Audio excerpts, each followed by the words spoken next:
Hello, gamers. Hello. Happy Thursday. Thursday. Yeah. I am sure I sure know what time of day it is. It's so cool. So neat. Yeah, let me switch over to game screen. Doo-dum. The game's not there. I forgot to tell OBS. Wait. We're not playing NeoCab today. We are playing 428 Shibuya Scramble. And then let me alt tab back into the game. All right, cool. Last time, Achi died. Achi died. I talked about it briefly last time, but it was like a really visceral, bad ending for some reason. It was worse than anything that any of the other characters have gotten. Except, I don't know, maybe Osawa with the world ending or whatever. Like, it was just pretty bad. It was pretty bad. This happened because presumably Minorikawa did something bad. Also, Kano got a bad end, and that also happened because Minorikawa did something bad. So, we're just here living our best life. We can't continue with Maria because Minorikawa did something bad. But also, Osawa is here, and we are seemingly done with his route. So, I'm hoping to finish the rest of this time block today. Yeah, let's just hop into it. I'm feeling a lot better. I'm feeling a lot better today than I have these past other couple of days. But we'll see. Maybe I'll get an hour in and I'll be like, oh my gosh, reading words. We will see, for sure. Anyway, let's go and stop Minorikawa from Minorikawaing. Minorikawa need to get back to the editing office right away.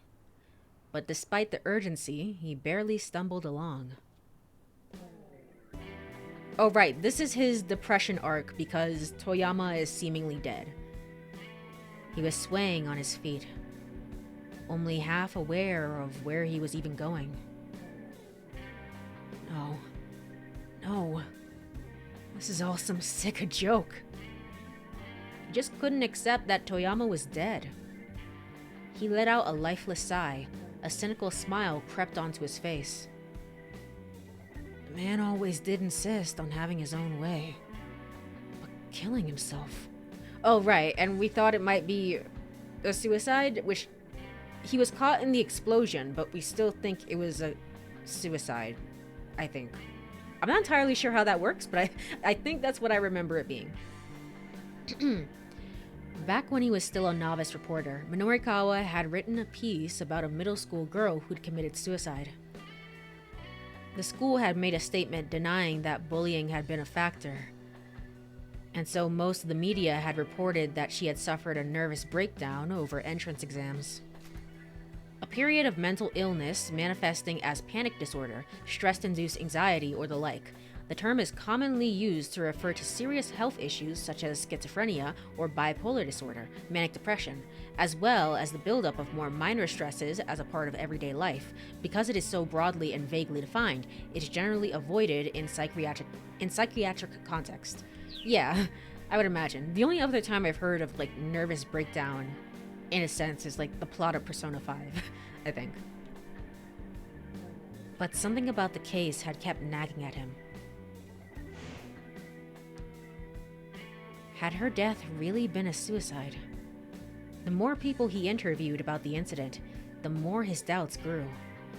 The city news editor, however, would not allow him to conduct a follow-up investigation. Well, that sounds like it could be the plot of its own game, to be honest. And the reason why was simple. This was the sort of thing that happened every day. They couldn't waste time on a case that was already on the books.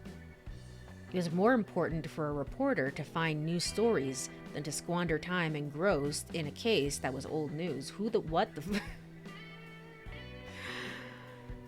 Alright, Shibuya Scramble, Why does it do this? Why? I mean, I knew he wasn't dead.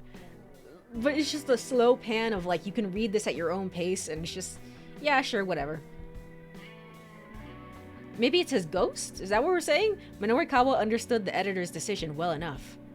But that didn't mean he had to like it. He'd been sulking on the roof, slowly nursing a cigarette, when the paper's local news copy editor, Toyama, happened to drop by. Oh, this is a flashback. Okay. I was like, what's going on? At a newspaper, an employee who evaluates the quality and suitability of reporters' copy and coverage, effectively the boss of a group of reporters. However, the copy editor typically works under a section editor who has the final say about what makes the page. A middle management position caught in between upstart reporters and an angry section chief. Did they say no to the follow-up interviews? Toyama asked. About that girl's suicide? The name of the girl who killed herself was Chiharu Fukutsuki. After reading her diary, Minorikawa became convinced that it wasn't an ordinary suicide. 6 years from now, Minorikawa will run into a certain teacher, and the investigation into the student's death will be reopened. But that's another story for another time. I hate this. I hate this. I want this to be a game. I want this to be a game, honestly. I think... So, Minorikawa is definitely my least favorite character out of the main protagonists, right? And I think, because part of it as well is I think he kind of pales in comparison to the others. But like, in his own solo spin-off game, I think that can kind of work, to be honest.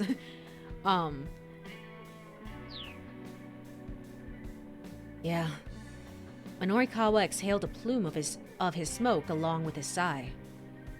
Nothing tasted quite as bad as a cigarette when he was down the dumps. Give me 1 second, I'm getting a call. 1 second here.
All right, we're back.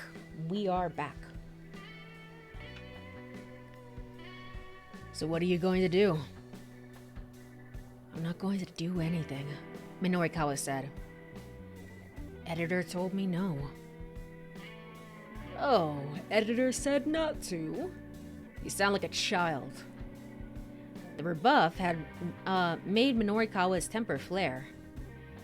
There are other interviews to do.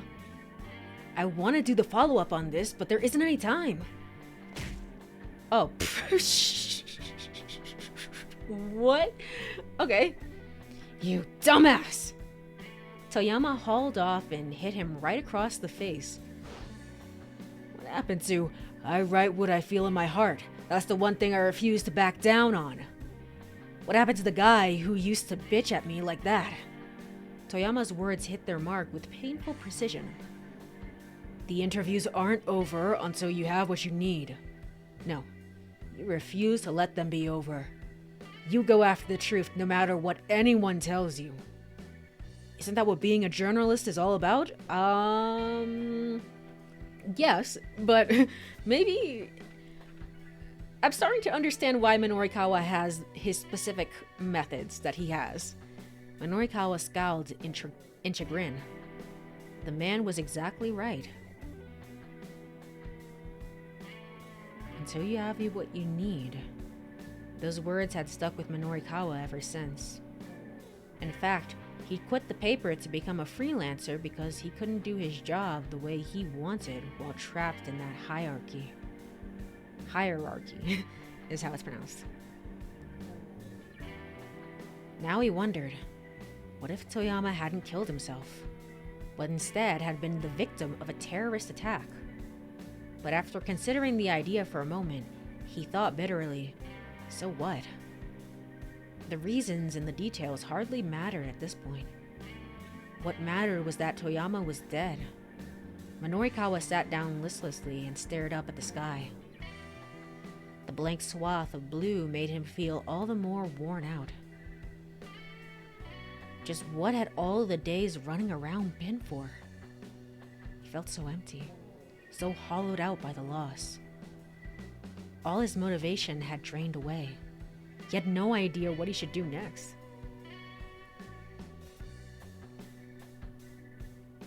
Hey, Minorikawa, what should you do? He tried to listen to his inner voice, which is really just the voice of the player. Oh boy, okay. You've forgotten your passion. You need to get that back. Stand up right now. You just need to forge ahead. Aren't these both the same thing?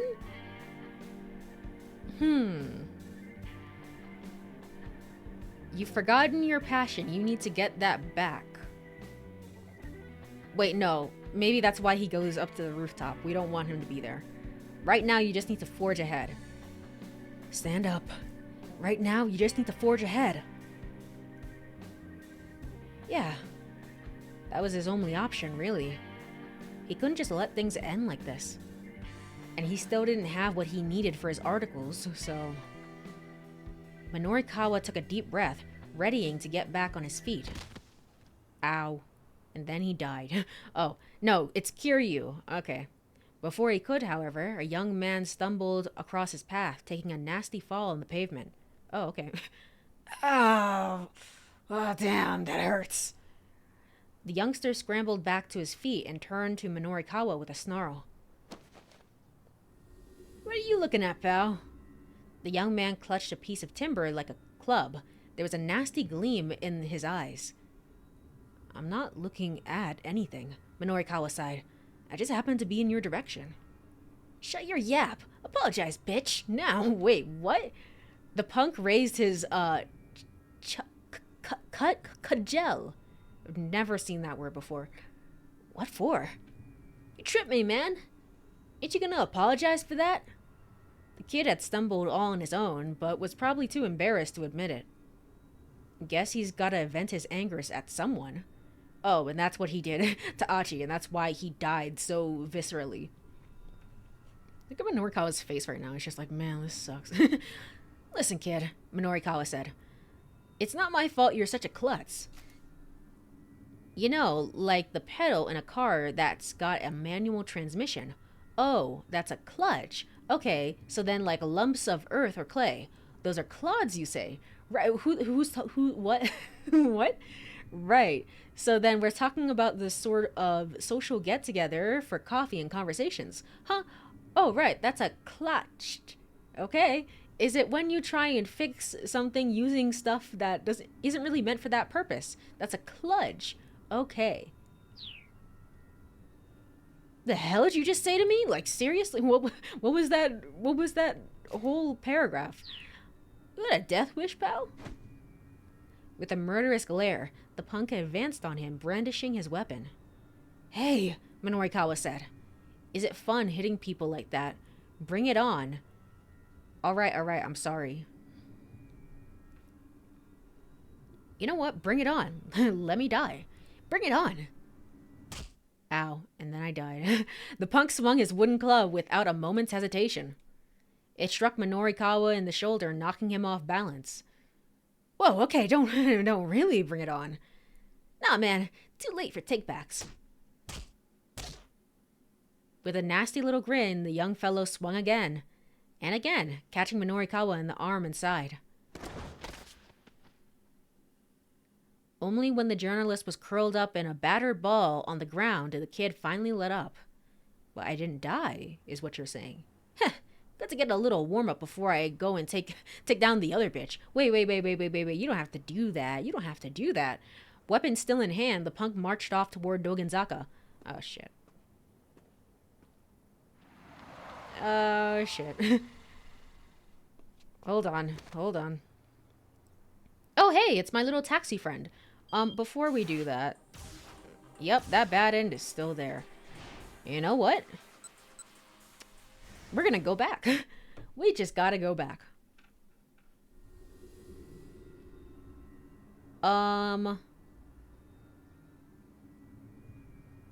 Alright, I'm sorry.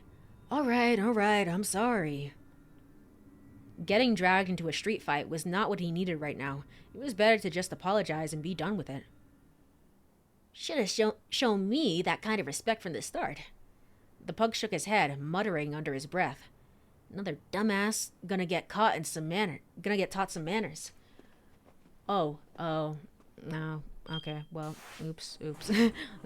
Let's try it again.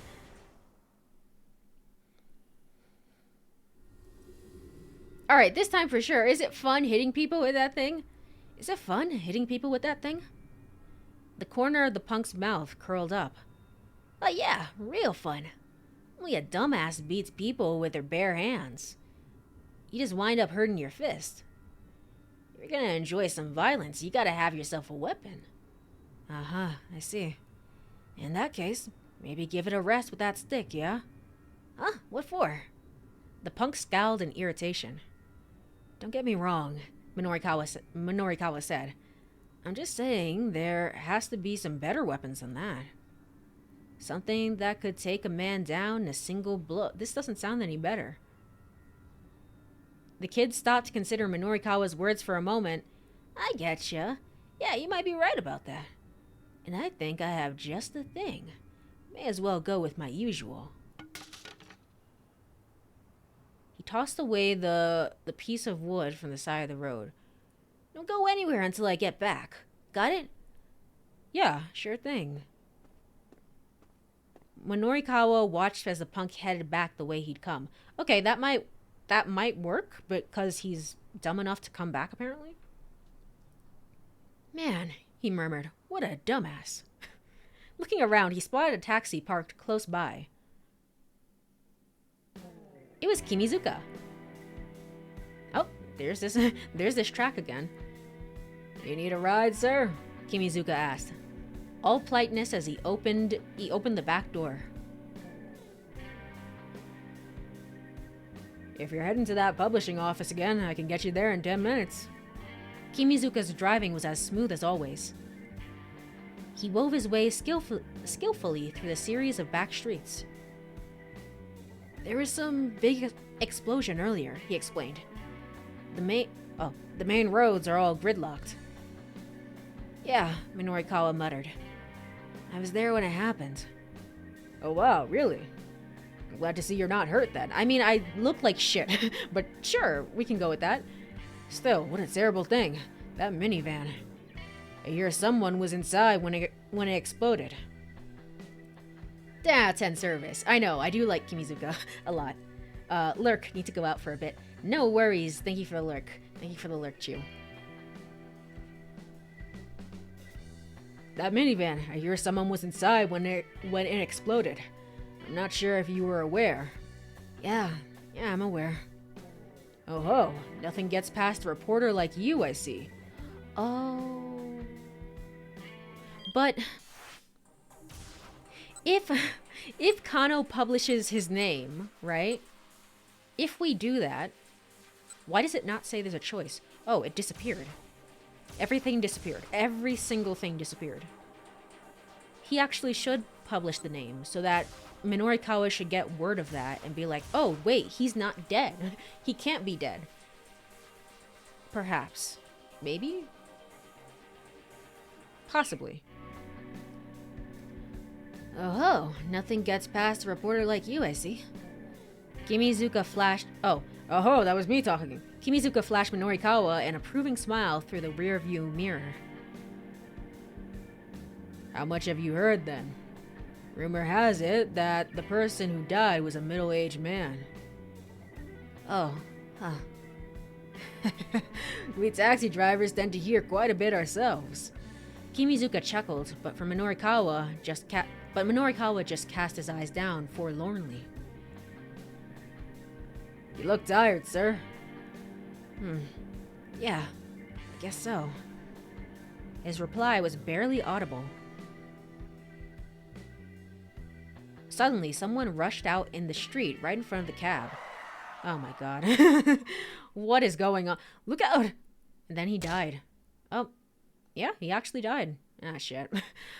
Oh boy, I love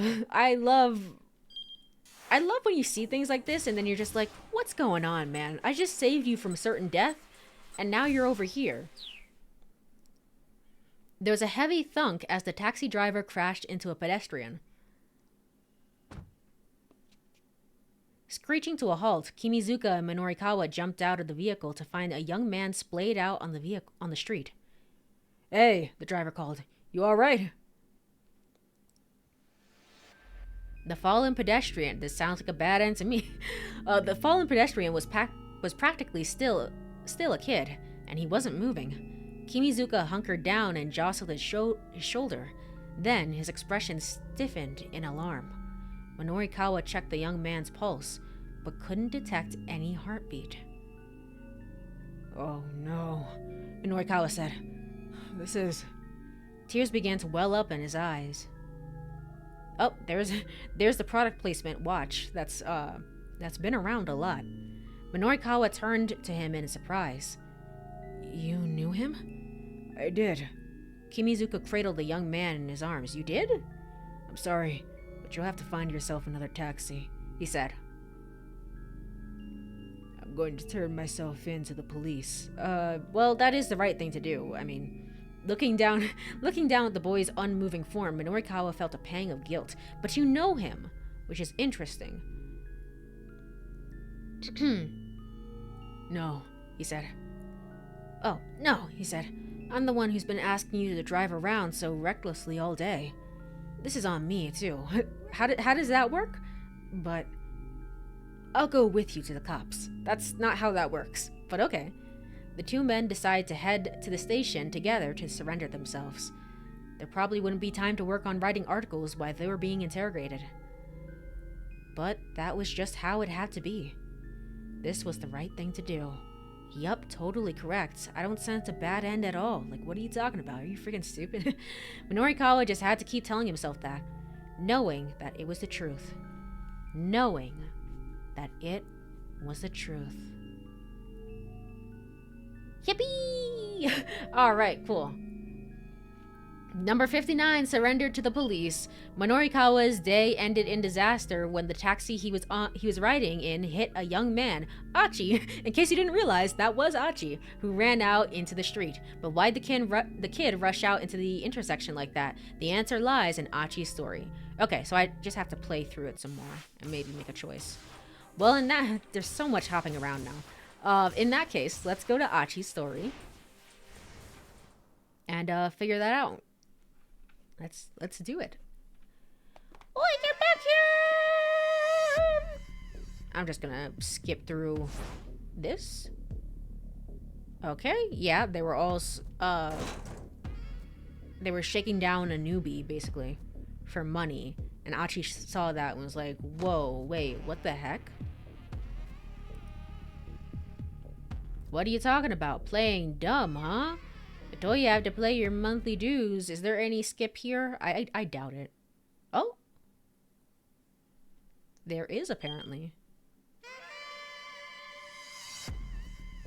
That guy. Pretty sure he said his name was Kiryu? Back when Achi had been with SOS, he'd never have let a guy like that get away with acting all high and mighty. Now, it seemed like all these young fellows were ready to follow suit, eager to take him down a peg. You're old news, pal. Ain't your business to tell us how to do things.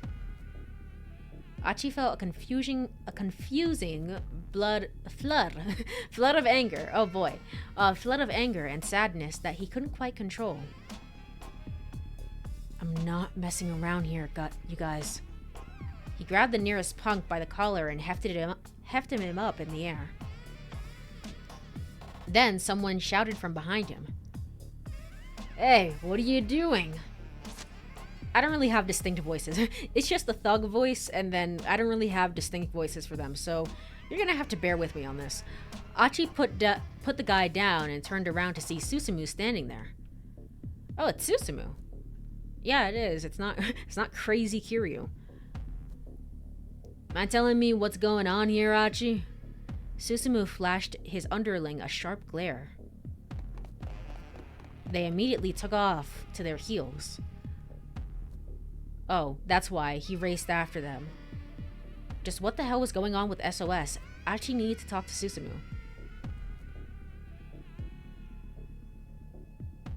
I asked what was going on here. There was a threatening note in Susumu's voice. That's what I want to know. What the hell's happened to SOS, man? Susumu's face twisted with displeasure. You're an outsider now. That's none of your business. I don't. Where is Hitomi? Where is Hitomi right now? She really completely disappeared from the scene. Okay. I don't give a damn if it's my business or not. When I left you in charge of SOS, You shut your damn mouth, Susumu roared. Yeah, that's right. You left me in charge. So don't you dare give me any lip now about how I run things. His sudden ferocity left Achi at a loss for words. You're not the one busting your ass out here. I am. Susumu stalked toward Achi, his face red with emotion. I've had to work so hard to keep things going with you gone. Do you have any idea what that's been like? Do you know what I had to put myself through to keep SOS together? There was nothing Achi could say to that. He just kept his mouth shut and let Susumu talk. You're gone. I thought maybe I could do things like you did. All at once, Susumu seemed to deflate a little. He hung his head, hiding his face. And if I couldn't be like you, then... Hey, man. I get it. And I'm sorry. But Susumu kept his face averted. Please, he muttered. Stay out of our business. Oh, there she is. Seriously, I was like, why? Where is she? Then he turned on his heel and headed off without looking back. I like his jacket though, it's kind of cool. Achi watched him leave, feeling a painful sting. There's actually a Yakuza themed jackets like that. I was looking at some of them. I was like, maybe I get the Kiryu one. But I think the Kiryu one was... I can't remember the color scheme. I think it was kind of red. And I was like, oh, red doesn't go well with my, like, I don't know, complexion. It doesn't really work well. The only one that was purple was Majima, I think. And I was like, oh, okay. It's not that I hate Majima or anything. He's just not my, like, standout Yakuza character, so...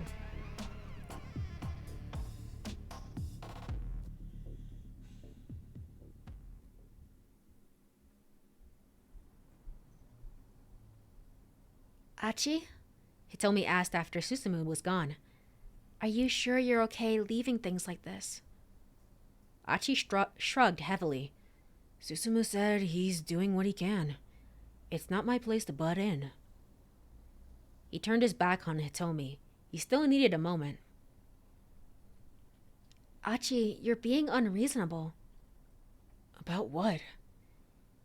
He'd felt like he'd been wounded to his very core, and he wasn't sure what to do about it. You want to help people who are in trouble, right? Hitomi asked quietly. Yeah, I guess. Achi's voice was glum. Well, I'm in a whole lot of trouble right now. Yeah, I know that. No, Achi, you don't. Hitomi's tone was clipped and firm. Please, Go to your sister. What are you talking about? That doesn't matter now. Yes, it does! Hitomi's shout stopped him in his tracks. Achi, right now, the thing I'm having the most trouble with is that you won't go to the hospital. Don't you get it? How can I possibly be happy with you helping me if you have to sacrifice your own sister to do it? Achi couldn't answer that, and he knew it. Please, go to the hospital, and you will go with him, right, Hitomi? So that you don't get kidnapped, right, Hitomi? I'm asking you to, and I'm definitely someone in trouble. So it doesn't count as breaking your promise, right? I appreciate that, Achi said softly. So yeah, how about we drop by the hospital for a bit, and I'll remember it when this is all done. I guess let's stop by the hospital. So yeah, how about we drop by the hospital for a bit? The emotions Achi had been trying to hide now came welling up to the surface. We'll go see Suzune, and after that, we can go look for your sister. Would that be okay with you? That would be more than okay with me. And at long last, Hitomi smiled at him. Back in sync with each other, Achi and Hitomi headed to the hospital. I will say, I do really enjoy the romance between Hitomi and Achi. I've cared more and more about it as the game has gone on, I think. Shibuya Central Hospital was one of the foremost central hospitals in Japan, outfitted with top-notch medical facilities and staffed by highly skilled personnel. Individuals like Suzune with rare blood types were sent to the hospital from far and wide because of its cutting-edge hematology center. The hospital division that deals with blood, I would know this because personally I have anemia. So its goal is to provide high-end care to patients with blood disorders, including blood screening, treatments, transfusions, the management and supply of blood products, and other related services. Achi asked Hitomi to stay in the waiting area while he headed in to the hospital proper. Uh-oh. From the visitor's entrance, he passed by the nurse's station and entered the cardiovascular medicine section and walked along a row of examination rooms. The cardiovascular system includes the heart as... Are you really going to tell me about the cardiovascular system right now? Includes the heart as well as various blood vessels that circulate blood throughout the body. Cardiovascular medicine deals with heart and blood issues such as angina, heart attacks, heart failure, irregular pulse, and the like. He walked by the first room as quietly as possible, catching sight of a mother and daughter sitting together in chairs in the hallway. The mother was crying softly. "Oh, Takia, he's only 15, she murmured under her breath. The name Takia didn't ring a bell. It was the only 15 that had gotten a reaction out of Achi. Only 15. He couldn't imagine anything good coming after that. To be cruelly taken away when one was still so young. Achi could feel the woman's pain as deeply as if it were his own.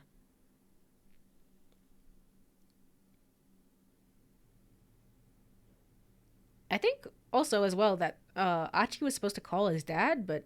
Oh, right, he couldn't get in touch with him. Okay, so he did do that, at the very least. When he reached Suzune's room, Dr. Saiki, the attending physician, explained her condition. The doctor did his best to keep the explanation simple, but Achi was too worked up to process much of what he said. He did manage to wrap his head around a few things. At around 10 o'clock that morning, Suzune had a seizure. Oh, okay. For a while, it had been touch and go, but her condition finally had stabilized. However, since she hadn't regained consciousness yet, she wasn't allowed any visitors. That was the gist as far as Achi could tell. What's your father doing today? He still hasn't come by, Dr. Saiki said. Achi wasn't sure what to tell him. It was certainly odd. There was no way his father wouldn't have rushed right to the hospital if he heard Suzune had taken a turn for the worse. I'll give you a call once she's woken up. For now, you can head on home for the day. All right. Please, keep a close eye on her, Doctor.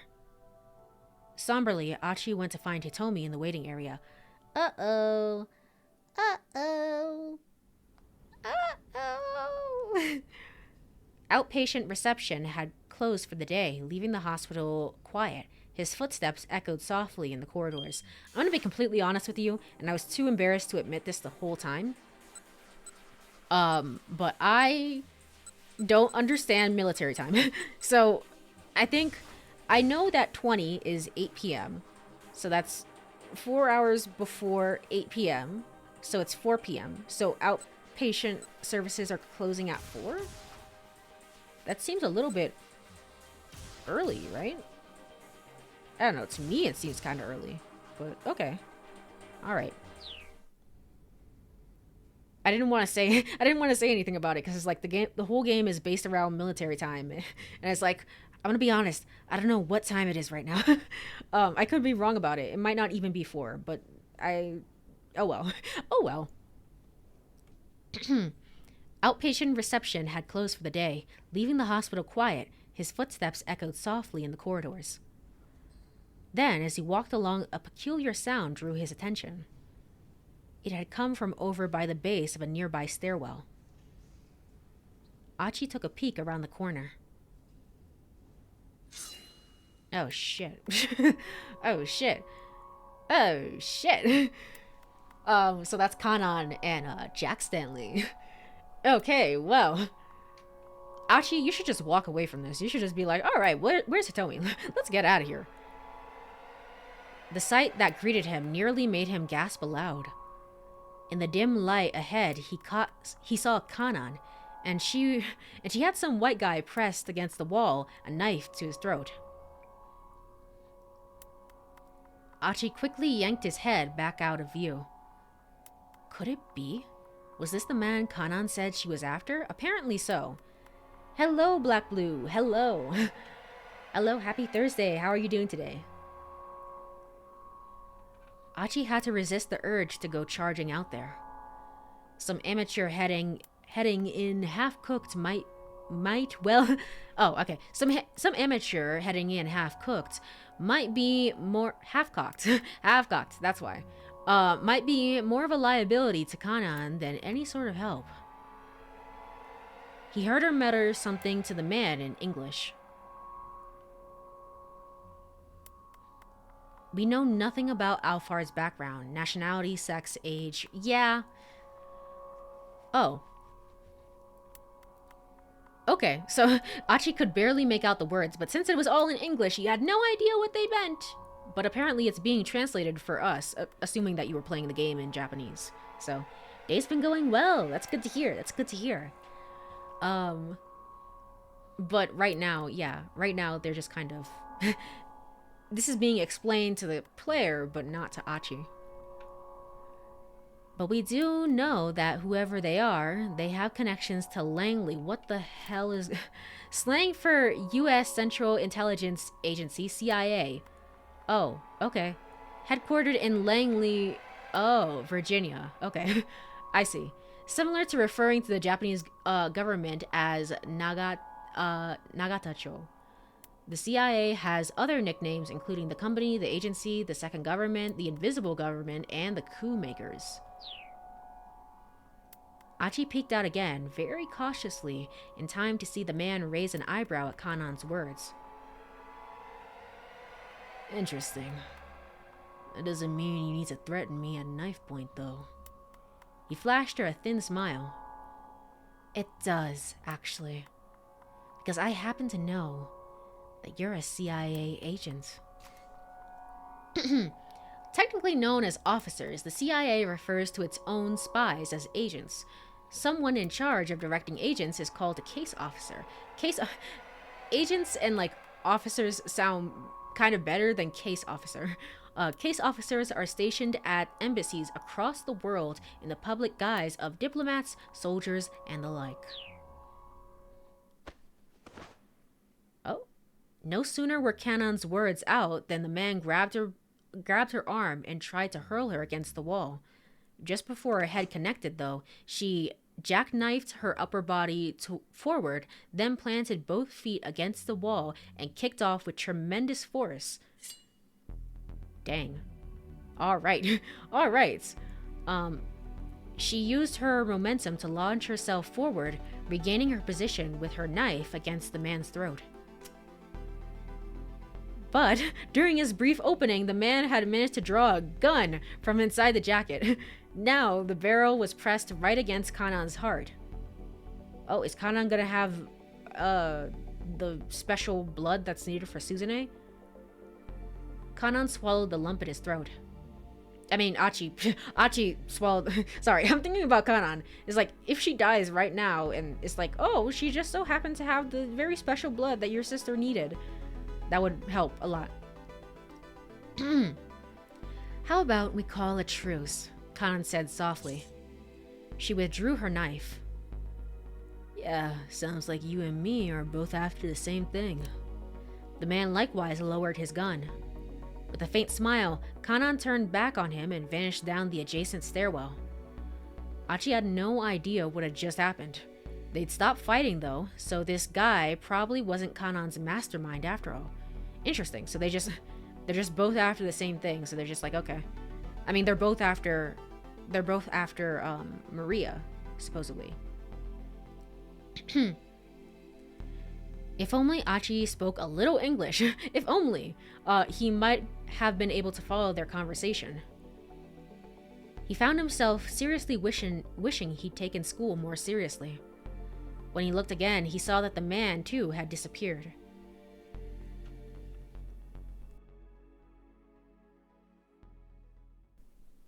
Alright, interesting. Hitomi stood up from her chair as Achi hurried into the waiting area. Oh, okay, shows she...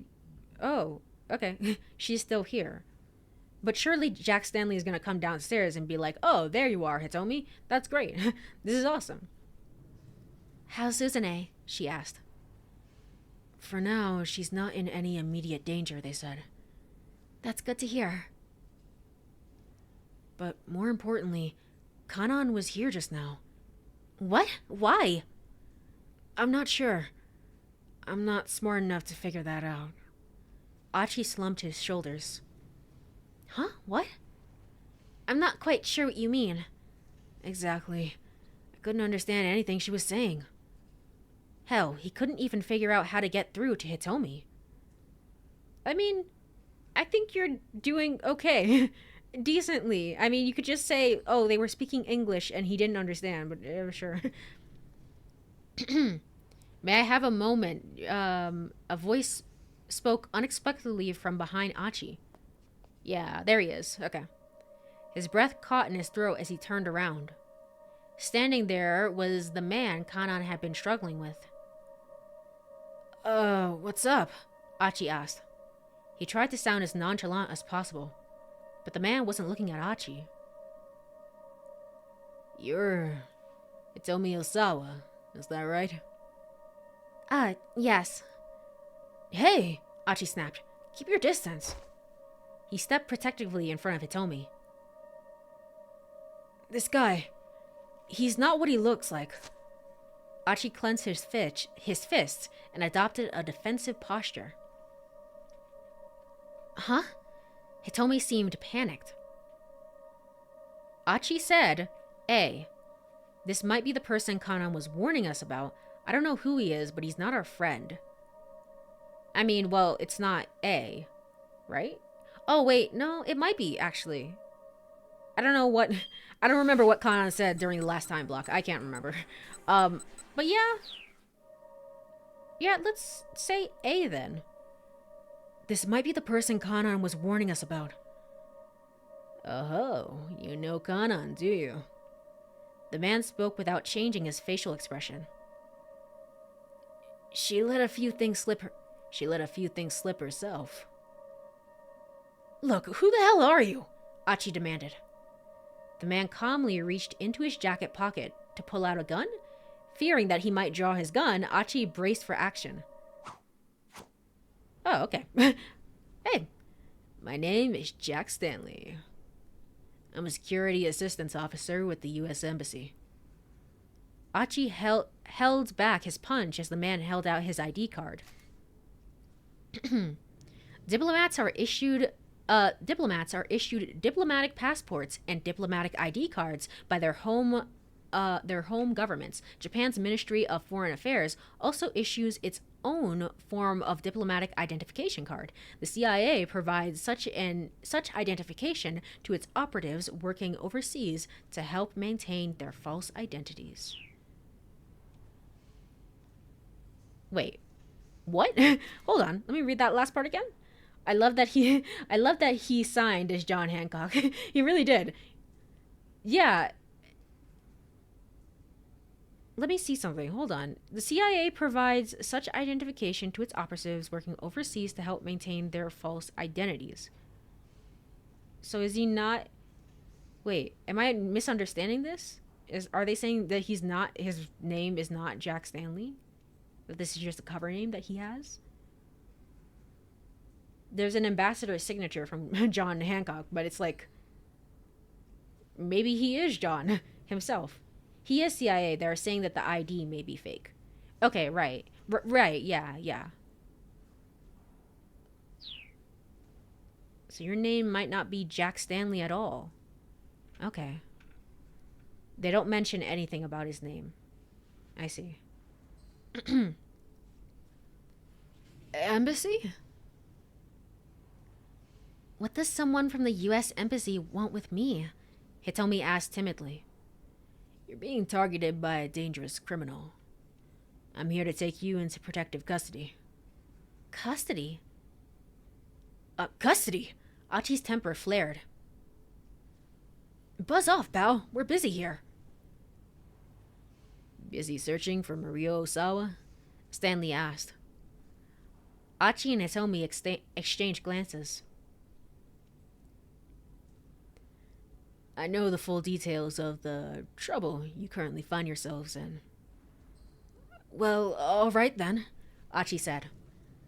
Then you should know we don't have time to get taken into custody. I'm afraid you don't understand the situation we're dealing with. We're up against a dangerous international criminal here. Taking reckless action is only going to put her life in danger. Don't be a fool. This is no time to play the knight in shining armor. Hey! Achi was infuriated, but he couldn't think of a comeback. Yeah, that's what I was going to say as well. It's like, I can't really think of any logic why you wouldn't go along with this. But as, like us, as viewers of a story, we know that Hitomi should probably stay with Achi, but... I mean, people don't always use their full real names as signatures. As long as it's unique, it's good enough. That's true. Okay. I'll think about this a little bit more. So. After all, it was true that Hitomi had run into danger time and again while she was with him.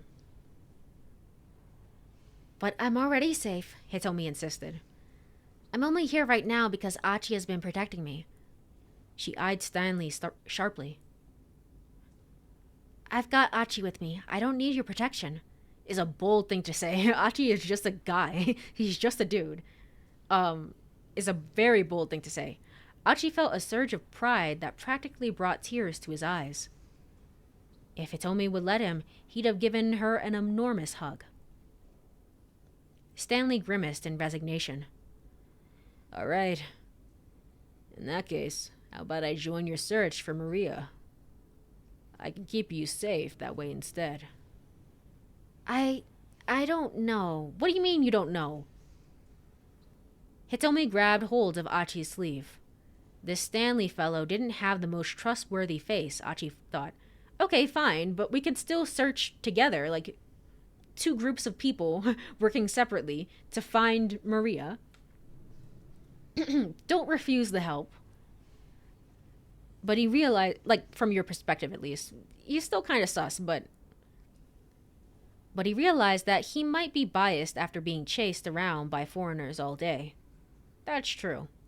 After all, if this guy really were after Hitomi, he'd have probably made a show of force.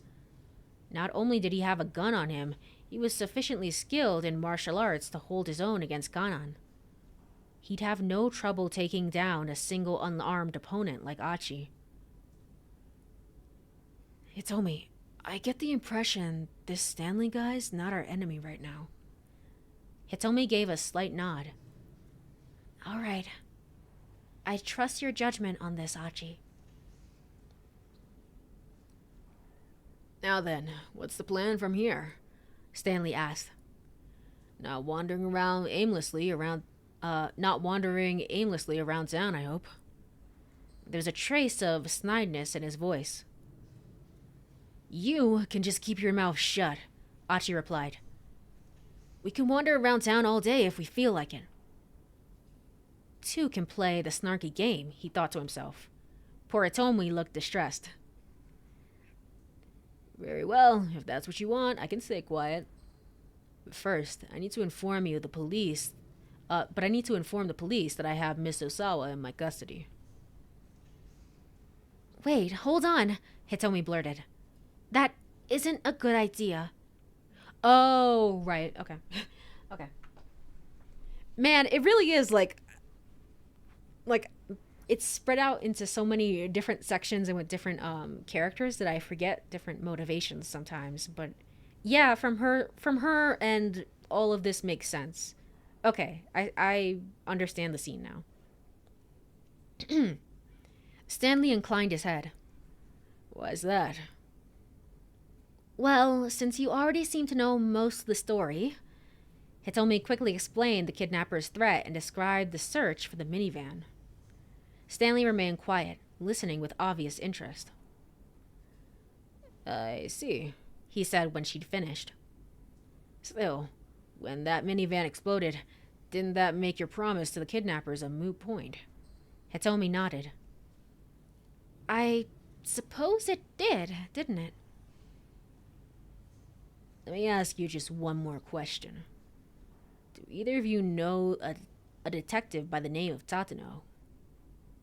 No, we haven't run into any detectives.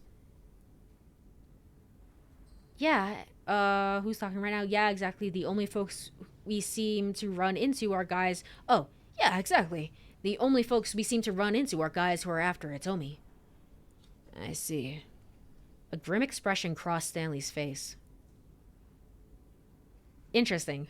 I think if he were a little bit colder towards Kano by this point, that he wouldn't have really asked about Tatano, because he'd be like, oh, he's a lying traitor anyway. Who gives a shit about him?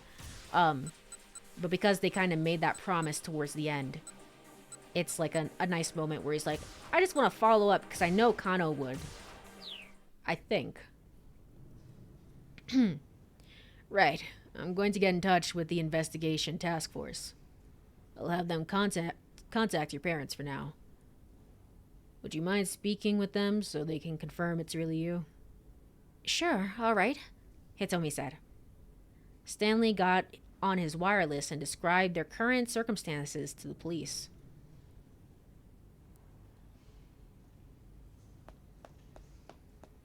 Mr. Endo, hold on. Oh, Mr. Endo, hold on. Suddenly, Dr. Saiki appeared, running down the hallway. Oh, wait, no, it is the doctor. Okay. There's something I forgot to tell you regarding your father. Is he in the hospital too? Because that would be... That can't... Huh? Oh? Achi got a sinking feeling. I got a call from him yesterday afternoon. And he asked me something rather odd. Flashback time. Okay. Interesting. Preparations for a transplant. I'm sorry, I'm not entirely sure I understand what you're asking. Saiki clutched the receiver. Daisuke Endo's brooding tone was more than a little disturbing. Oh no, it's alright, Endo said. This is all just difficult to talk about, Doctor. Please, forget I said anything. There's just one important thing I want to let you know. Yes? There's going to be a brain-dead woman coming your way at probably around 9 o'clock this evening, I expect? What the What? Huh? Her blood type is Bombay. Are you sure it was Achi's dad, or you just think it was Achi's dad? How could Achi's dad be caught up in all this? Bombay was the extremely rare blood type that Endo's daughter, Suzune, possessed. Any transplant donor for Suzune would also need to have the Bombay blood type. Since she has the same blood type as Suzune, the transplant itself isn't an issue. Endo continued. The only thing I'm concerned about is whether the procedure can be done with a limited time window. And I hate to trouble you, but I just called because I think it would be best to prepare for the surgery as soon as possible. Okay, not sus at all. Imagine being the doctor right now, being like, what the fuck? Okay. The more Saiki heard, the more disturbed he grew. It felt like he was listening. It felt like he was listening to this man. There's a typo there. Go on about about some strange delusion. Ba-ba-ba. Doctor, please, just take good care of Suzune. With that, Endo hung up.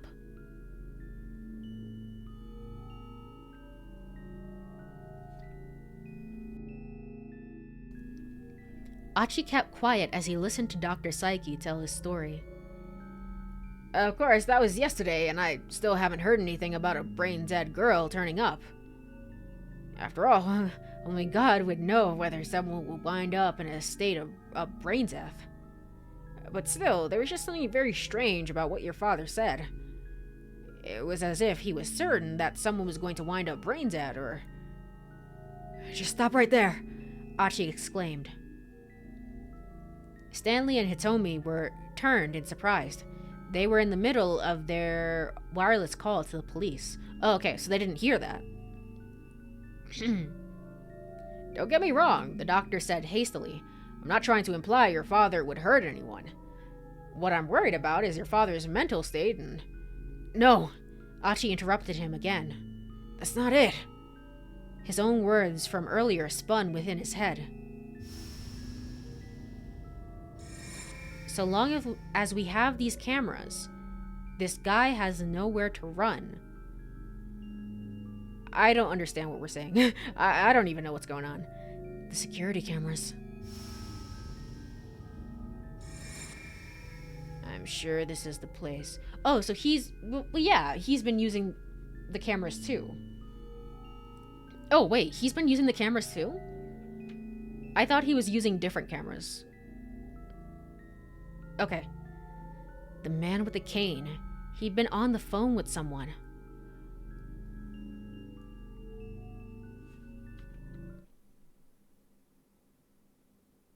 My brain is braining right now. Hold on. Hold on.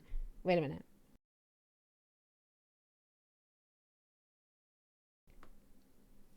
Okay, so Oh, Hitomi... Oh, yeah. I was saying... Okay, so Hitomi has Bombay blood. Tatsuno struck up a deal with Endo somehow, and was like, I'll get you a girl who has Bombay blood. I see. Okay. Why is it that he so desperately needs, Oh, right, because Hitomi has the virus. Hitomi is the one that has the virus. Wait, no, wait, wait. No, Maria has the virus. Hitomi has the antidote.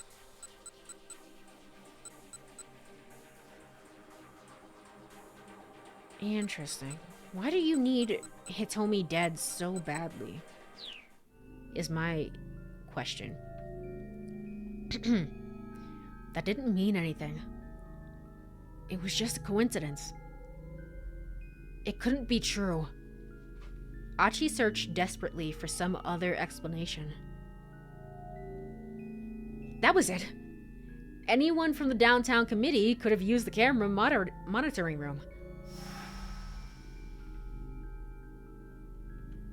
Yeah, no one's been by to check today. Nothing wrong with a little nap, yeah? No dice. No one from downtown had been by the surveillance room today. Okay, so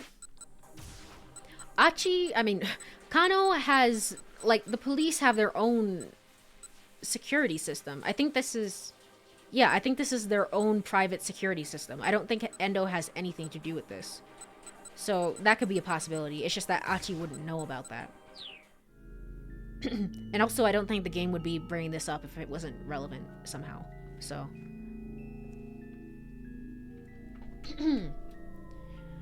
No one from downtown had been by the surveillance room today. It couldn't be. It couldn't. Achi began to tremble. But Tatano... Yeah. Because Tatano is MIA, so if he had shown up anywhere during any police facility, everyone would be like, bro, what are you... Where were you? Like, we've been looking for you. Yeah, okay. Is something the matter? Hitomi asked. Achi, you're pale as a ghost. Achi gazed beseechingly back into her face. Amazing thesaurus words. With just one simple question, he could clear this whole thing up. Please, tell me I'm overthinking this. He prayed inwardly before asking. Hitomi, would you mind telling me your blood type? Why do you ask? Would that mean that Maria has the same blood type as well? Sorry, I'm cutting the tension of the entire scene. I just have so many questions right now. Please, just tell me. I have a sort of weird blood type, Hitomi said. And you didn't think to mention this earlier? We talked about this, didn't we? We talked about this at some point. That was a yes, this was a canon scene. It was a canon scene in which we said, like, hey, my sister has, like, a weird type of blood. Huh. Twins don't, oh, wait, hold on. Okay. Twins don't have to share blood types, especially since they are fraternal. I don't think Achi ever told her that his sister needed the Bombay type, did he? No, he didn't, but he did say, like, she has a special type of blood. And it's just, it feels really weird and contrived to be like, oh, that's so interesting, because I have a weird special type of blood as well. Like, that's a normal thing that would come up in a conversation. Especially because it's not like she's hostile toward Achi in any way. But okay, fraternal twins, they don't share the same blood type. Maria could just be completely normal. I will take note of that.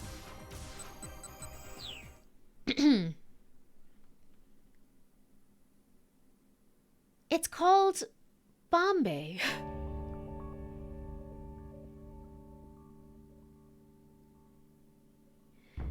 The last piece of the puzzle fell into place.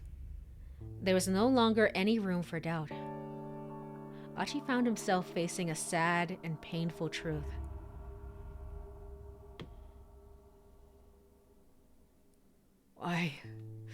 Why?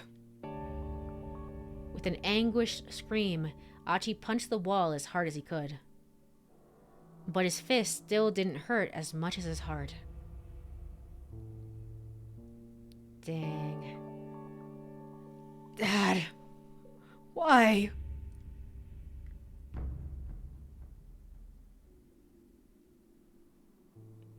To be continued. Dang. That's gotta suck. Hey, what's your blood type? What's your blood type? Just asking for a friend. Um, dang. All right. I did really like it. It is kind of contrived to just be like, yeah, I brought this up. We had this whole conversation. It wasn't even that Achi was like, well, you know what? Before I start complaining and being like, this didn't happen, let me, was it here? Where was it? Let me actually go back to the scene and make sure that I remember correctly what happened. The kidnappers' goals, why were they in the van? Someone's outside the man in the window. Okay, let's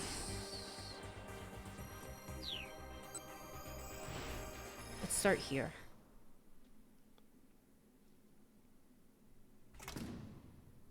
Once they carry off the a little bit longer. Cool. God, this blows. I just want to get out of here and look for the blue van ASAP. Remember all of this? This is just like so much simpler. Okay, right. Look. Oh, that minivan also... Okay. The kidnappers didn't have any intention. That's it. A little far-fetched. Okay. Ayakamiki. Always Ayakamiki. Wait. Wait.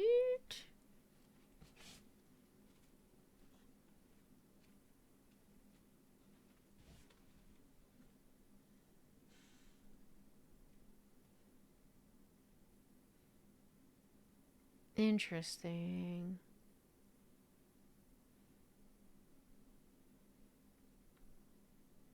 You're our founder. Yeah, Susumu.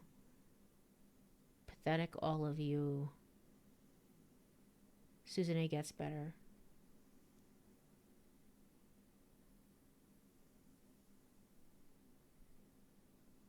Sorry, sorry. I have to go back.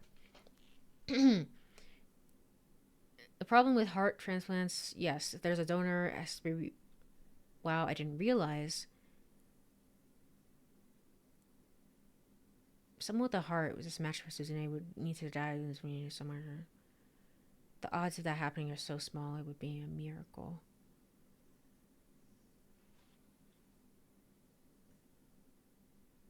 He didn't... Okay, this is the game's way of going around it. He didn't mention it to Hitomi, but Suzune's blood type made it all the more difficult. Okay.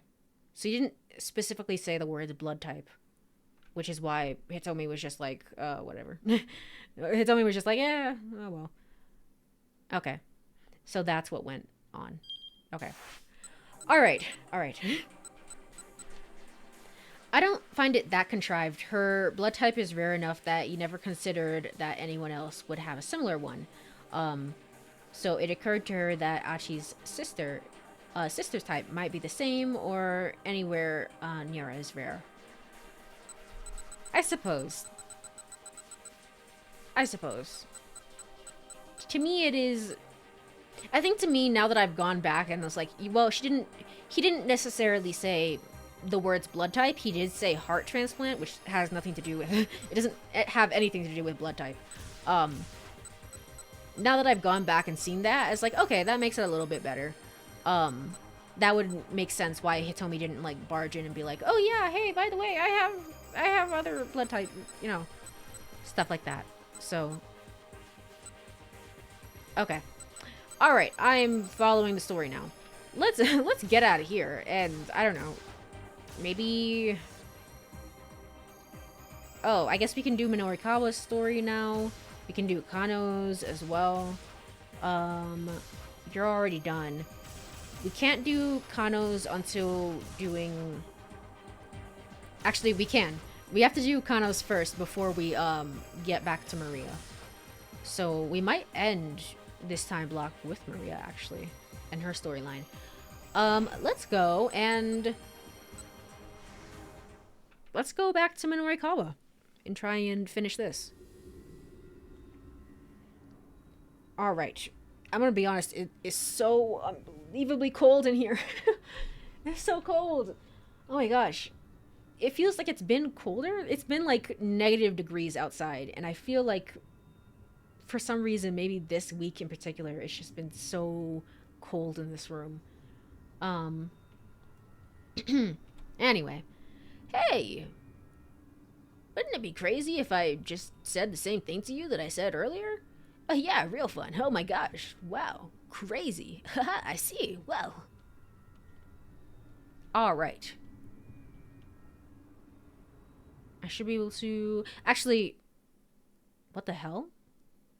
What the fuck is... What is this? Wait, we have a summary page? With the deadline getting closer, Minorikawa resumes writing at the cafe only for Junior to steal his laptop and run off. Minorikawa manages to capture the thief at the knickknack shop, but winds up angering Miku while he's there, heading along Koendori in search of his former student. Wait, has this always been there? Have I not? What? How did I get that? Reread. Scroll through the text log. Huh? Last time on Shibuya Scramble, and the game just didn't tell me that was there. How did I? Oh well. You know what? Whatever. You look tired, sir. Yeah, I guess so. His reply was barely audible.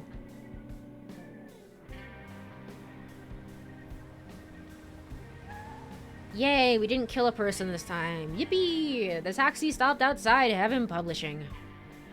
Actually, now is a great time for me to go and get my water, because I don't have any in this room right now. And to take a little break.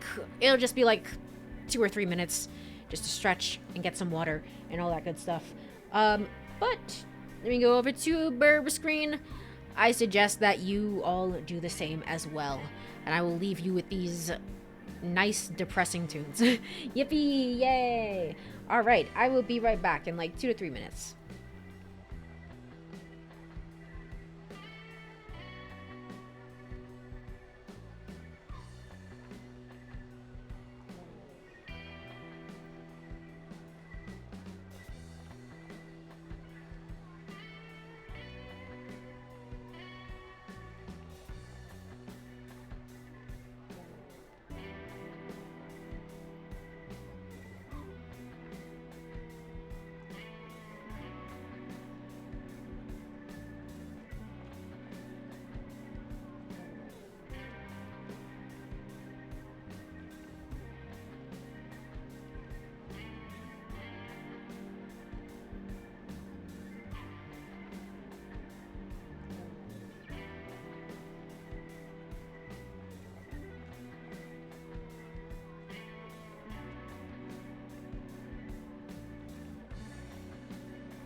Alright, I am back.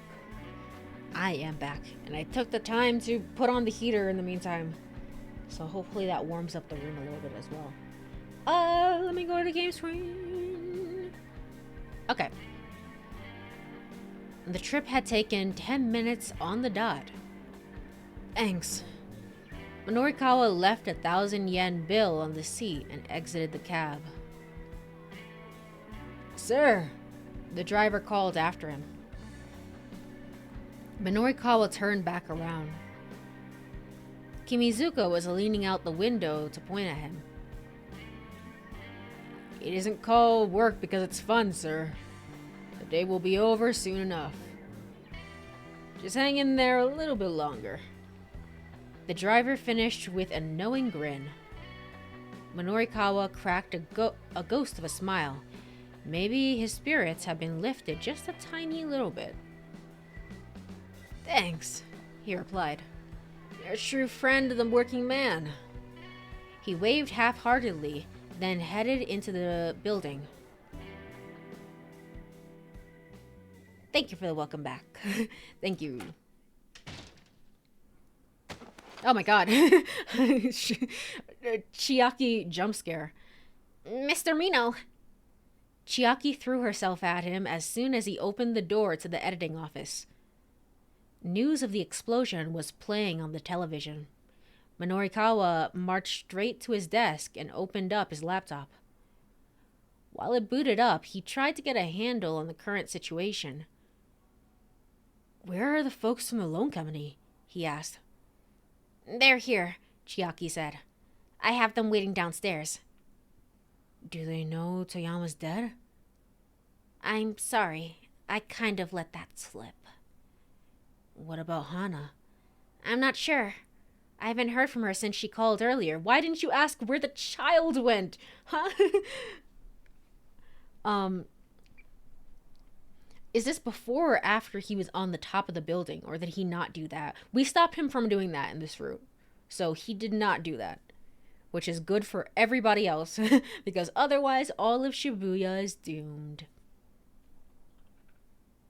With a tiny sigh, Minorikawa started typing at his laptop. By some miracle, his 6 pages of copy were nearly wrapped up. Still, he needed to do whatever it took to see this job through to the end. That would serve as his final tribute to Toyama's memory. He loaded his copy into the DTP software in order to set the layout. Bit by bit, actual magazine articles began to take shape. Then the editing department door swung open. Why? Oh, these two. Hey, snarled the young man who barged in first. He kicked over a stack of books. How long you gonna keep us waiting, huh? How are we still responsible for this when Toyama's dead? Honestly, Segawa, must you be so rowdy? A middle-aged man stepped in alongside him. Are you Mr. Minorikawa then? He added as his eyes fixed on the journalist. He held out his business card. A pleasure to meet you. I'm Asao Ozu from Takarara Financing, a black market lending firm that offers loans at an interest rate above what the law allows, well known for taking whatever steps necessary to collect what's owed. Its business card slogan, got bad credit, but you still need a loan? Call anytime. We'll put together a loan that suits your needs. My deepest sympathies about Mr. Toyama. However, I'm afraid that we do need you to give us back the money we loaned. But it has nothing to do with me. I'm a freelancer. Despite his polite tone, the threat of his voice was plain. Look, next month's issue of 4-Star General Gossip is definitely coming out. Couldn't you... Oh, wait. I think this is Minorikawa talking. Couldn't you please wait for repayment until we have the funds from those sales? Minorikawa asked. That was exactly what Toyama's plan had been, after all. Well, we certainly are monsters. If the magazine is going to be making you money, we wouldn't mind delaying another month. You really mean it? Chiaki chirped. the guy in the red shirt is just having a time with all of having a grand old time with all of the scenes that he's in. To clarify, that would be the case if Toyama were still alive. Releasing the next month's issue is all well and good, but with Toyama gone to so too is the company. So, I mean, don't you take over the company at that point? I don't know, something like that?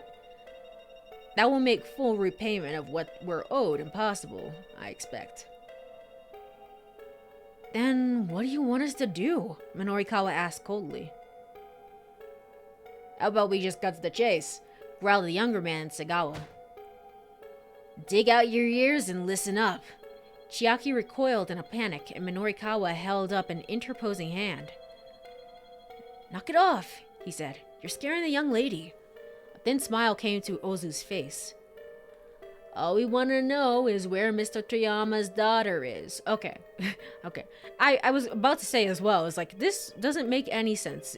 What would make sense is for you to track down the daughter. Okay. This makes sense, though. Yeah. Yeah, that's right, Segawa said. Tell us where the girl is. No way! Chiaki squeaked in protest. Hana's just a little kid. She doesn't have any responsibility to pay back the... Ozu didn't let her finish. We're aware of that.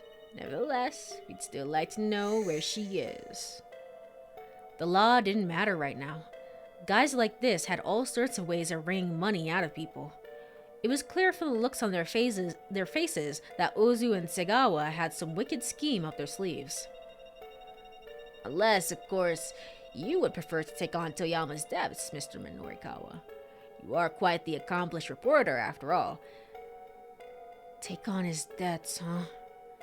Minorikawa didn't know how much Toyama had borrowed, but it took one look at these guys to tell him it was no small sum. How about it? Ozu asked. The way you land scoop after scoop, I'm sure you'll be able to repay us in full before you die. Minorikawa fiercely returned his stare. Alright, I'll take on his debt. I'll consider it. Can you give me some more time? Can't we just call it even? Well, I mean, C is not an option. B feels like a bad end if you find Hana in the time after that. Let's just take on the debt. Alright. I'll take on the debt. Minorikawa's tone was resolute. But not just yet. Let me finish up this job here first. Very well. I suppose we can wait at least a little while longer.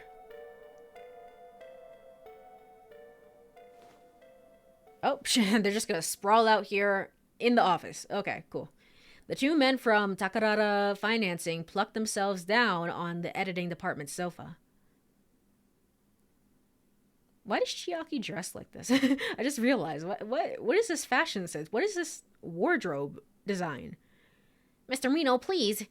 You can't agree to something like this. If I don't, these guys are just gonna keep threatening poor little Hana. But still... That's none of your concern, he said.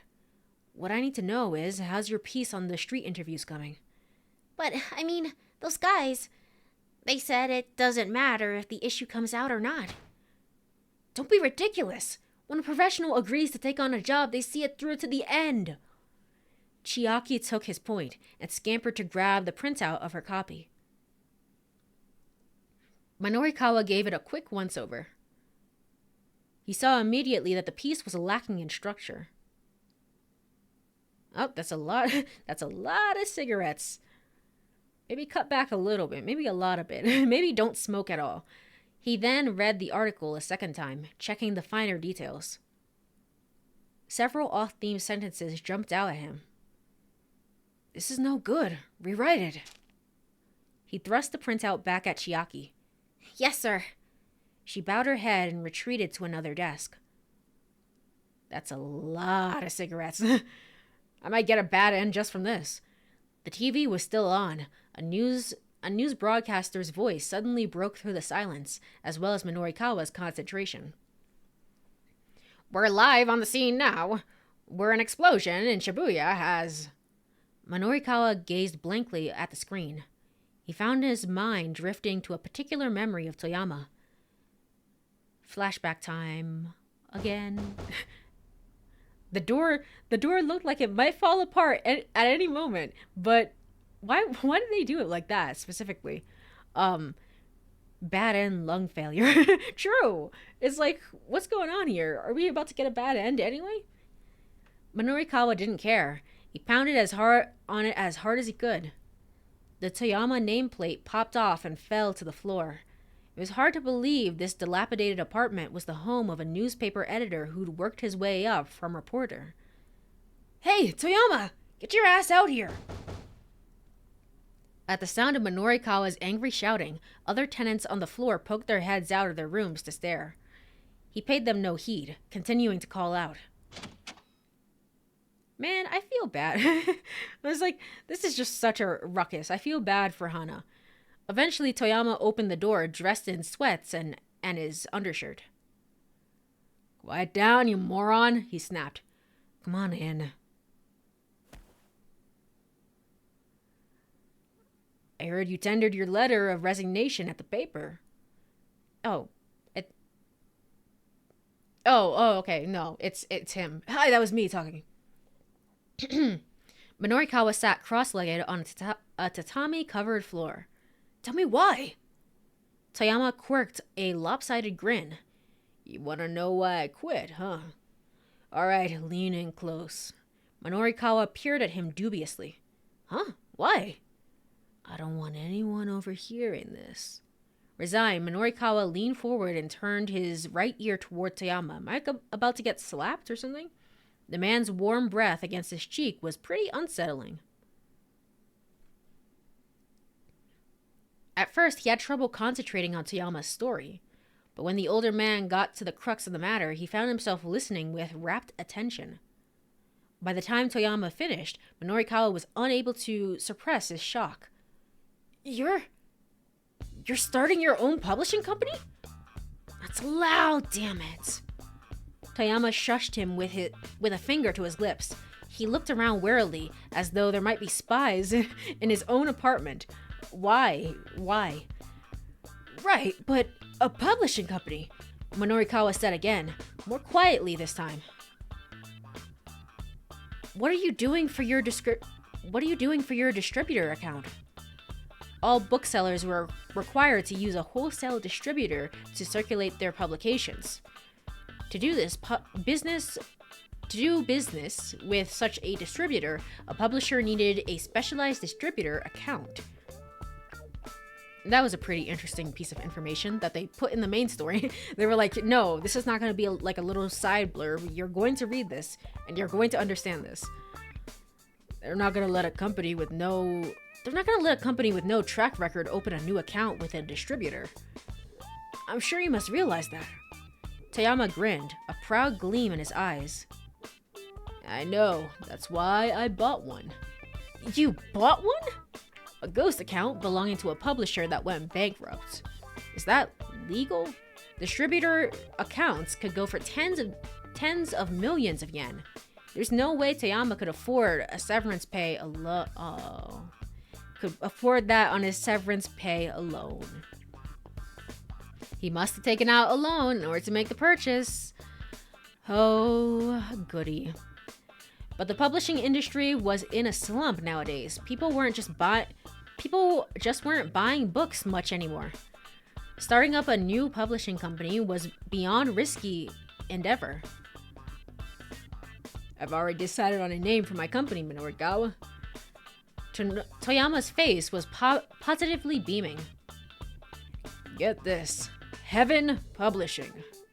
Heaven? That sounds fatalistic.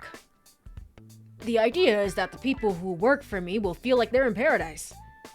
For all his kvetching. Amazing. I've just never seen this word. About keeping quiet, Toyama was now exclaiming pretty loud himself. I mean, I can appreciate your willingness to take the risk, but surely your wife must have objections, Minorikawa said. Toyama fell silent. He went and opened the refrigerator. Minorikawa took a peek inside. Its shelves were mournfully spare, holding little besides beer cans and drinking snacks. The missus left me, took our daughter with her. Those scant few words painted the picture clearly enough. Toyama grabbed a can of beer and tossed it to his guest. But no more sob stories, he went on. He briskly cracked open his own can of beer. Weak foam bubbled from the top. Cheers, Minorikawa, to Heaven Publishing's big debut! He'd cast everything aside and was striving for a new beginning. If the man had braced himself for a challenge, it wasn't Minorikawa's place to tell him that he was making a mistake. This game's words. Translators, what's the most difficult synonym you can find? I know, the translators really were like they had a thesaurus on hand. They were like, this is gonna be amazing. This is gonna be a masterpiece. Trust me, believe in me. Good for them, to be honest. You know, make the work fun for yourself. It's just, for me, I'm like, what's going on? Even if it was an uphill battle, he had little chance of winning. Congrats, Mr. Toyama. Minorikawa pulled the tab on his beer can. Cheers! The two of them clanked their cans together. 1 year had passed since Toyama founded Heaven Publishing. Minorikawa poked his head into the editing office, a bag from the convenience store in hand. Hey boss, how's business? How does it look like it's doing? Toyama sat amidst a veritable mountain of returned stock. His expression, I didn't read it. I didn't read it in time. Oh well. Bookstores do not purchase the books they sell, but rather they take them on consignment. This allows them to return to the publisher any books that do not sell. That's actually really interesting. I don't think I've ever thought to myself, how does a bookstore work? How does it work? Today I learned. Thank you, game. Toyama sat amidst a veritable amount of returned stock, his expression bleak. The books were all bulky, non-fiction tomes, not exactly the sort to fly off the shelves. The man couldn't even muster a smile for their reunion. It's been like this for every non-fiction book we've put out. Wow, starting right off with the bleak stuff, huh? 'Cause things are bleak. The only thing that's selling is this gossip rag of ours. Oh, okay. Well, that's why that ties back to Osawa then. It's like, it's great for you, but it's bad for Osawa. Minorikawa pulled some beer cans from his bag, handing one to Toyama. It's not just bookstores. A lot of retail stuff works that way. That would make sense, yeah, because it's like clothes as well, I guess. Where it's like, you're not buying, you wouldn't buy the clothes. That doesn't make any sense. It's more like other stuff like that. Source used to do consignment for selling snacks. Hey, interesting. Interesting. A lot of stuff works that way then. Oh man, even for snacks. Okay, well today I learned about the world around me. Yippee! Toyama lifted an issue of 4-star general gossip from atop his desk. It was Heaven Publishing's one breadwinner, the only thing keeping the company afloat. But the gossip now seemed like it was buried in the red. It was buried in the red of the publisher's non-fiction releases. I really did have higher aspirations than this, Toyama sighed, gazing in disappointment at the piles of unsold books. But here we are, with our gossip magazine as our only viable publication. The The bookseller chugged his beer. Daddy, I'm hungry. My voice can't go that high, apparently. It's me. I'm here too. Yippee. Daddy, I'm hungry. Minorikawa was startled to hear a young child's voice. Is that just a baby on a computer? Okay. He turned around to see a little girl nestled between the stacks of returned stock. It's like today, it's not that strange because there's iPad babies all over the place, but I don't know, something about like 2008, it's just like a child who's just like glued to the computer. It's kind of funny to me. That's my daughter, Hana, Toyama said. Little kid is hacking. She's hacking into the mainframe. It's complicated, but she's living with me now. I see. Minorikawa couldn't press for more details with Hana right there. In all likelihood, things with Toyama's ex-wife hadn't been going well. Go on, introduce yourself, Toyama said. This is one of Daddy's work friends. Hana turned to Minorikawa with a bright little grin. Hello. My name is Hana. I'm 6. Aw, she never smiles. Oh, look at oh, look at her. She has her little Word document up and she's writing a little article like her dad. And then she has like little drawings up as well. All the different keys are. They know intuitively. Which is a scary thought, but yeah, that's how it goes. You want some of this? Minorikawa held out a packet of dried squid he bought to go with the beers. Sure. Hana greedily stuffed her cheeks with the squid. Toyama flashed a sheepish grin. Do you like living with your daddy, Hana? Minorikawa asked, giving the girl's hair a gentle ruffle. Uh-huh, I do. My daddy's amazing. He runs a company. Aww. In a couple of years, you're gonna be so done with his horseshit, but aww. Toyama let out a tiny, involuntary sob at his daughter's ready praise. Oh, keep at it, Toyama said, looking into his daughter's smiling face. Hana is more important to me than any high aspirations I might have had. I'll keep shoveling out copies of the gossip, and at least make sure she's always got something good to eat. Oh no! Oh no no no no no no no no! Uh-oh. Uh-oh. Uh-oh. I'm gonna wait. I'm gonna wait. I'm gonna wait. I'm gonna be honest, this is a really bad connection issue. This like this might just tank the stream, to be honest. Alright, are we good? Are we okay? Are we fine this time? Did that cut the VOD? I think that cut the VOD again. Oh my god. I think that cut the VOD. Alright, cool. Neat. Awesome. Wonderful. Inspirational. I love that. Alright, we're looking good now. So I'm just gonna continue. Yeah. Yeah. I probably would cut the VOD. It did try to reconnect, but it was just like, no, I can't. Alright, cool. I'd step out. What happened? Death. Death, thanks to Xfinity. I love internet issues. I don't know why that happened. Alright. Enough daddling. Dwaddling. Let's get back to the game. Daddy, this is really tasty. I'm not in the game. Shit. I'll tab into the game. Let's try that again. Daddy, this is really tasty. Hana held out the pouch of dried squid.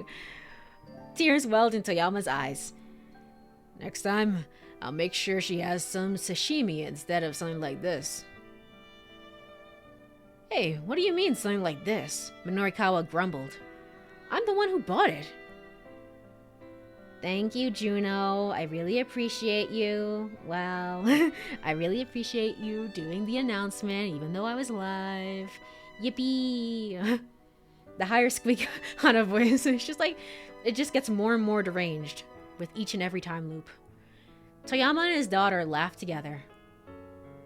It was a heartwarming sight, Minorikawa thought. A father and his girl getting along so well. Toyama might have had a hard-hitting journalist, but when he came home at the end of the day, he was just daddy. It was only natural for the man, as a father, to put his child above everything else, anything else even. After gorging herself on snacks, the baby face is really cute though. She's really adorable. Hana fell asleep on the sofa, looking well and truly satisfied. You know, Minorikawa, Hana's happiness means more to me than my lofty artistic ideals ever could.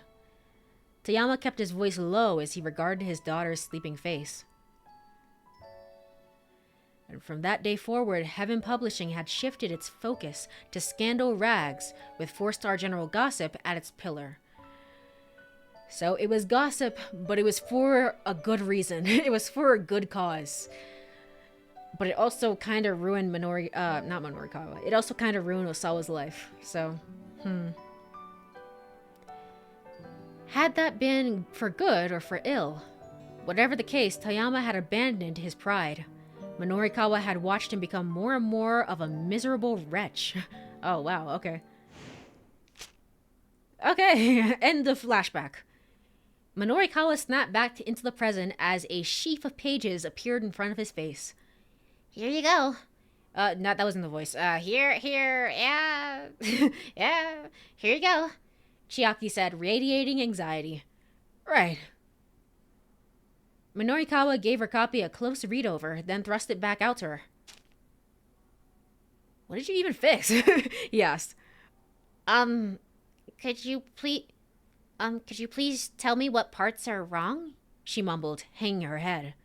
What are you talking about? It's just, well, we don't have a lot of time here, so I figured I just need to fix the parts that need fixing. Chiaki trailed off into an indistinct mutter. Is that how you always go about fixing your copy? Yes. Then you're never gonna get any better. If someone tells you it's no good, rewrite the whole thing from scratch. Just making fiddly tweaks here and there is what an amateur does. Chiaki dipped her head even deeper, cringing at the reprimand. Minorikawa let out a tiny sigh. Look, what I just told you. That's what Toyama told me when I was first starting out. There were times when he'd have me do dozens of rewrites. At first, I thought he was just pushing me around. But after rewriting things over and over, I realized there are a whole lot of ways you can write about the same thing. And that's what helped me hone my skills as a writer. Chiaki raised her head back up. Oh wow, really? If you can get that, then stick with it. Write your submission deadline as close as you have in order to write the best piece you can. Okay, I can do it. I will do it. Finally, Chiaki's face brightened with a smile. That's the spirit. The woman might have talent, but she hadn't realized it yet. She needed to be able to stick to an assignment, even when things got tough. If she didn't have that kind of resolve, she'd never make it as a freelancer. I didn't forget that you two were there. Oh, how touching. Ozu chimed in, applauding. I'm almost moved to tears. They'll make a movie out of this for sure, or maybe even a video game. See, we only been acquainted with that sad sap Toyama. We'd have never knew such a upstanding fellow here who was so good at tough love. Minorikawa shot to his feet and pounded his fist on the desk. That's about enough from the peanut gallery. Hold your tongue, Sagawa snarled. His eyes shone with a vicious gleam. We're getting sick of waiting here. Sagawa, you really are a short-tempered guy, aren't you? Ozu clucked disapprovingly at his underling, then slid a sheet of paper onto Minorikawa's desk. Nevertheless, I'm afraid we do require a decision now. If you just stamp here, we'll be on our way. Chiaki stared down at the document. Is this A bond of recognizance? Yeah, that's right. That's what you write when transferring a debt. Sagawa puffed himself up proudly. Minorikawa silently looked over the contract. So, is it possible then that, Toyama faked his suicide? Maybe he actually went to Hana and was like, if they say anything, please say that I am dead. And he did that to sort of throw off the loan sharks and the debt collectors. But it's kind of backfired now because Minorikawa is such an upstanding citizen that he's going to take on that debt. If you don't have a stamp, we'll gladly accept the signature as well, Ozu pointed out. Face it, pal, Sagawa added. If you don't hurry up and sign, we're never gonna stop going after Toyama's daughter. That would be messed up because that means he abandoned Hana, right? Oh yeah, that is true. That is true.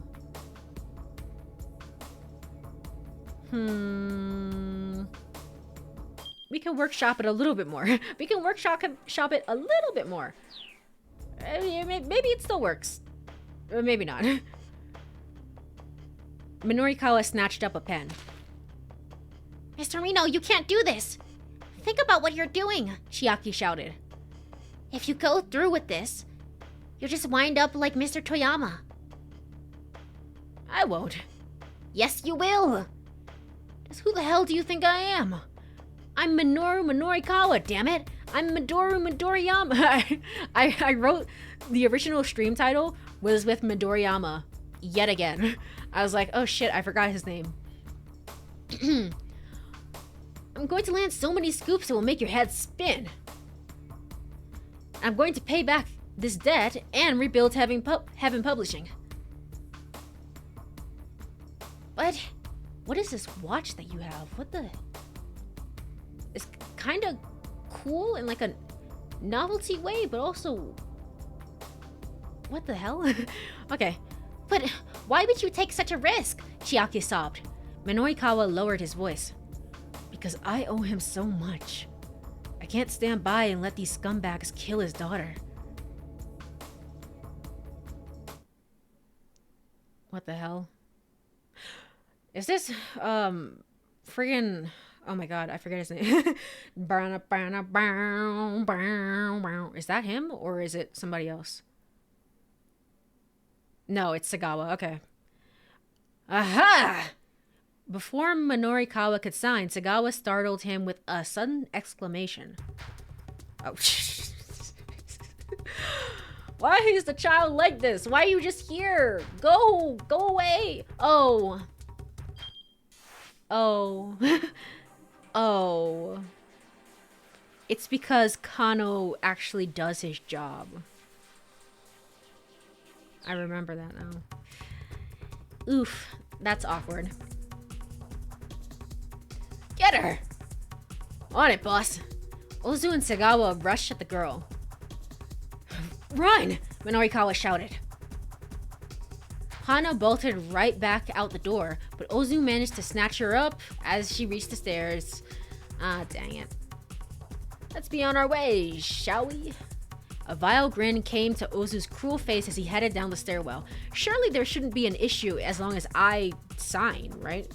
Stop! Let her go! Minorikawa rushed after them, trying to grab the girl, but Sagawa drove a punch right into his face. Oopsie daisy. And then he died. Oh. The pain staggered him. Nevertheless, he managed to press on. Get your hands off that girl. Oh. Ow. Shut your damn mouth. Something hard slammed into his chest. His vision went dark. He felt himself slipping from consciousness. If only Kano hadn't done his job. Just before he blacked out, he heard Hana's voice.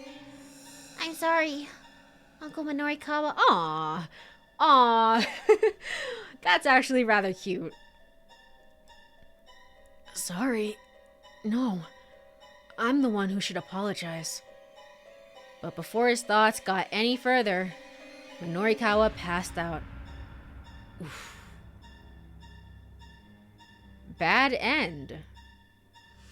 Number 62, Hana gets caught. Hana showed up at the office only to get caught by moneylenders, and Sagawa dropkicked Minorikawa into unconsciousness when he tried to save her. It turns out Hana had been at the police station just before this, trying to decide if she should tell the police her father had been killed in the explosion. Then someone brought her to Heaven Publishing, which was clearly a mistake. Yay. Why do things always seem to go wrong when Kano just does his job? That's my biggest question in the game. Would love to talk to the writers about this. It's just like, why does Kano have to stop? Why?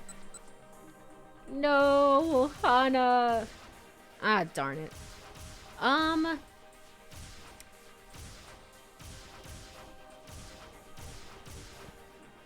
I guess we could do a little bit more of Kano's story then. Yeah. We can definitely... I think we can block out this keep out. Hold on. Let me go here and try and figure this out.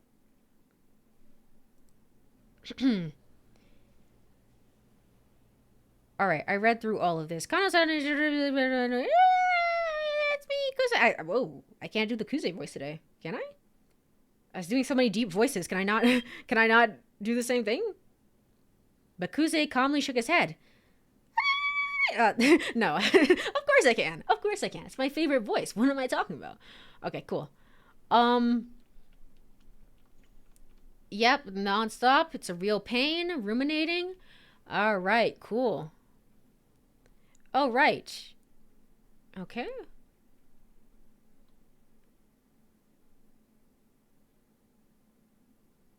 Yeah, okay. Yeah, we said Sasayama. I don't know if that matters at all. Do you need a policeman? The girl gave no answer. Why don't I take you there? Ah, shoot. Okay, so it is. It's something with this. Kano began to worry about Rumi. Oh, okay. Let's give Rumi a call then, I guess. Began to worry about Rumi and decided to give her a call.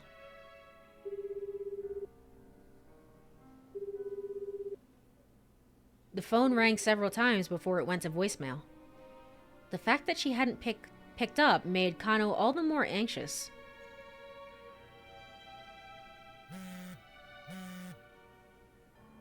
He was still staring at his phone when he got a call of his own. When he peered at the incoming call display, his heart nearly stopped. It was Tatano's name.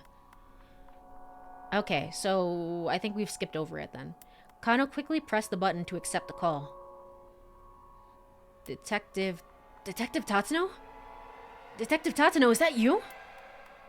There's a whole mountains of things. Okay, I kind of technically read this. Summary. What summary? How did I get this twice on stream? What am I pressing? I think it's X and then down? Okay. Why did he let Alcawaran go free? And what had happened to Hitomi? But while he was trying to decide what questions posed first, Tatano spoke. Time to just button mash to find out. Yeah, I guess so. Like, I can't believe the game didn't tell me about this. So it's just like, yeah, whatever. Here's the basic game mechanics. All right, now go crazy. I've secured Maria Osawa. What? The word came as a startled gasp. Detective Tatsuno, you have to bring her here ASAP. Right now, she's... Tatsuno cut him off. You need to bring Hitomi Osawa to my location at once. Hitomi Osawa? Yes. I heard over the wireless that the man from the U.S. Embassy had her in custody. Oh, yeah, he did say that over the wireless for everyone to hear. Kano hadn't been listening to the most recent wireless traffic. Apparently Stanley had managed to find Hitomi. But what was Tatano getting at here? Wait, hold on. What for? I mean, why do you need me to bring Hitomi Osawa to you? There was no reply. Detective Tatano, answer me. Please. Probably a quarter circle into the pretzel motion. And then, sure you can, into the X plus Y. Probably up, down, A, B, left, right. There's no A, B on this controller, but A, B, left, right. There's an office building in Namperai called South Hill. I'll be waiting for you on the rooftop. If you don't bring her here, I'll kill Maria. Maria heard that for the second time and was like, ah, darn. Ah, shoot. Well, there goes my happy fun time adventures. Went to South Hill. Okay. Hadn't brought Hitomi. Okay.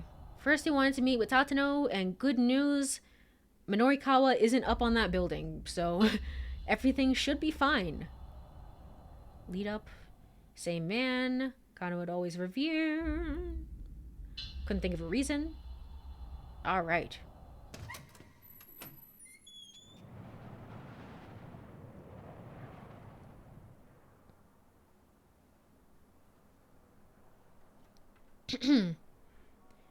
Time for the half-baked conjecture was passed. Okay. I think that there should be a jump to Hitomi, and that's kind of what I'm aiming for right now. Not Hitomi. Not Hitomi. Maria, the other one. Okay.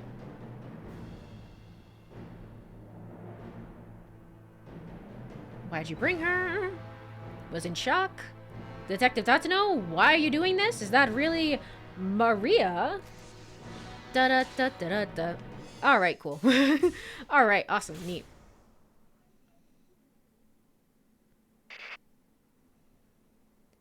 Alright, well. With that being said, I think now is a good place to end today's stream. When we come back, we will absolutely, definitely finish this time block.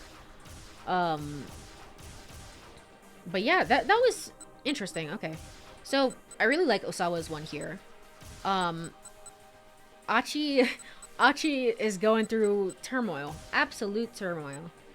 Kano is still Kanoing. Minorikawa won't die this time by getting drop kicked. So, we're looking pretty good, I think. Yeah,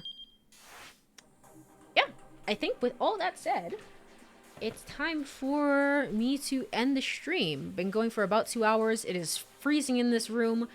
I want to make myself some hot chocolate. It's just so cold. So yeah, I will unfortunately have to put the first part of the VOD and then the second part of the VOD together, which sucks for me, but I will have to do that. So let me go ahead and see if there's anyone online to raid tonight. All alternate timelines considered pretty good. Yeah, this is pretty okay, pretty alright.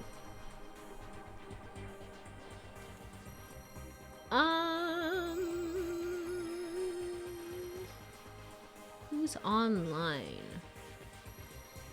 Who is online? Alright. So, we're gonna raid into somebody's stream that I've never raided into before. Starboy Misty. They're playing Valorant. So, great Valorant times. I sure know a lot about Valorant. We could stop by, say hi for a little bit, chill. I'm gonna go turn on the heater and not freeze because it's just so cold in this room. So, yeah. If you are here, thank you so much for hanging out. I really appreciate it. I will be back on Saturday with some more Neocab. So have a wonderful rest of your day. Keep warm, thank you, and to you as well. You as well. Bye bye. Bye bye.